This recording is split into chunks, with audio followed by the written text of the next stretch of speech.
नाभ्या आसीदन्तरिक्षगो शीर्ष्णोद्यौः समवर्तत तद्भ्यां भूमिर्दिशाः श्रोत्रात् तथा लोकान् अकल्पयन् चतुष्कोणमण्डलं कृत्वा तदुपरि नैवेद्यपात्रं निधाय गायत्रीमन्त्रेण पात्रान् सम्प्रोक्ष धेनवाः अमृतीकृत्य ऋतन्त्वा सत्येन परिखिञ्चामि नैवेद्यं निवेदयामि।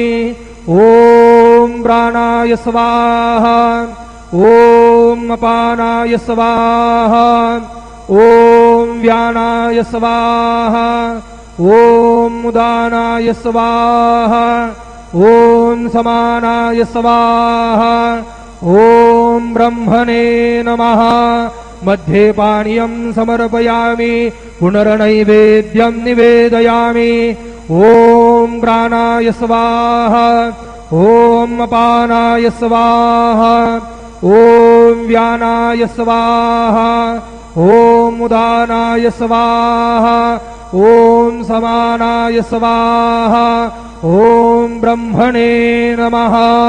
नैवेद्यं समर्पयामि हस्तप्रक्षालनं समर्पयामि मुखप्रक्षालनं समर्पयामि।